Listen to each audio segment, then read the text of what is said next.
Alors, selon Hülkenberg, la Formule 1 pourrait étouffer la Formule 2 grâce à ses efforts écologiques. Bon, alors ça, on va voir, à voir, hein. J'y crois pas trop, mais pourquoi pas? Au cours des 10 dernières années, les courses de Formule 1 ont souvent été caractérisées par l'ennui et des résultats prévisibles pour les téléspectateurs. Les grandes équipes ont dépensé des sommes toujours plus importantes pour faire avancer leur processus de développement à grande échelle. Les petites équipes n'ont pas été en mesure de suivre le rythme, d'où l'apparition logique d'une grande différence de performance. Pour contrer ce phénomène, un plafond budgétaire a été élaboré au cours d'un vaste processus qui est en vigueur depuis 2021 et limite les coûts de chaque équipe à 145 millions de dollars. L'objectif était d'avoir une plus grande égalité des chances pour tous et donc une compétition plus serrée. Plus de batailles, bien sûr, plus de divertissement. Il sera intéressant de voir à quel point les équipes seront proches les unes des autres à partir de cette année. Les budgets plafonnés ont une autre influence que salue Nicole Hülkenberg sur son LinkedIn. Les équipes sont désormais bien plus rentables, la F1 n'est plus un puits sans fond. Le plafonnement du budget a également une influence décisive sur l'aspect commercial de la Formule 1. Dans le passé, il était presque impensable, et pas vraiment pertinent qu'une équipe soit rentable. Les marques et les constructeurs considéraient volontiers le budget comme une dépense marketing. Avec la mise en place du plafond, il y a maintenant une chance réaliste pour certaines équipes d'opérer de manière saine et rentable, ce qui sera très intéressant pour les investisseurs et les partenaires.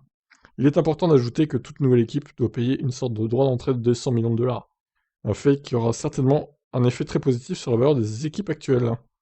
Alors, l'écologie, du coup, la Formule 1 et ses décideurs savent pertinemment qu'ils ne rendent pas le monde plus propre. Cependant, ils ont compris qu'ils devaient s'adapter à l'époque actuelle et travaillent évidemment à une série de courses aussi durables que possible.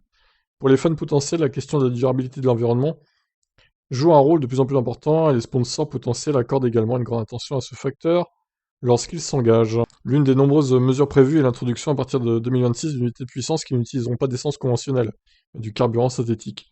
En attendant, le biocarburant E10 est de plus en plus utilisé, outre la partie électrique des unités qui devient de plus en plus efficace au fil des ans. Les promoteurs de Grand Prix s'y mettent aussi et Hülkenberg met en avant un exemple de bonne pratique qui fera plaisir à Verstappen. L'année dernière, les organisateurs du Grand Prix de Zandvoort ont bien montré l'exemple le week-end de la course.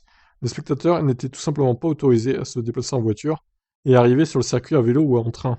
In fine, la F1 permet ainsi de contrer la concurrence de la Formule 1 qui apparaît en plein déclin.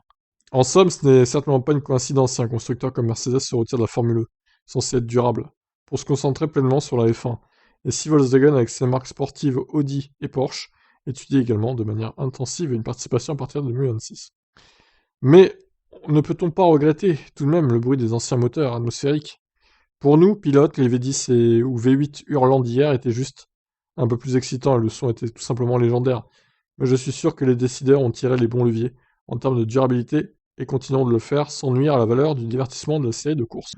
Alors, je sais pas si la Formule 1 est vraiment en déclin. Bon, les constructeurs, ça va, ça vient, hein. C'est pas parce que Mercedes se barre de la Formule 1 que la série va s'arrêter. Il y en a d'autres des constructeurs, et sûrement que d'autres arriveront dans le futur. Maintenant, ouais, c'est vrai que si un jour la F1 devient hydrogène, par exemple, la Formule 1 va avoir une grosse concurrence. Après, je me dis aussi que les deux séries peuvent coexister. La Formule 1 continue avec les batteries, par exemple, et la Formule 1 avec l'hydrogène. Dans 10-15 ans, on verra. Mais ça peut coexister tout à fait, hein, les deux, hein. Et je pense que dans 10 ans, les Formule 1, elles seront super rapides, en fait. Ça va évoluer tellement vite qu'elles seront peut-être pas aussi rapides que les Formule 1, mais elles en sont pas loin, je pense. Honnêtement, hein. Dans 10 ans, ça a le temps de bien changer tout ça. Donc voilà, est-ce que vous êtes d'accord avec ce qu'a dit, du coup, Nico Hülkenberg? Est-ce que la Formule 1 va faire faillite? Je vous invite à vous abonner à ma chaîne Tibeufeu, le lien est dans la description, évidemment. Allez, bye bye.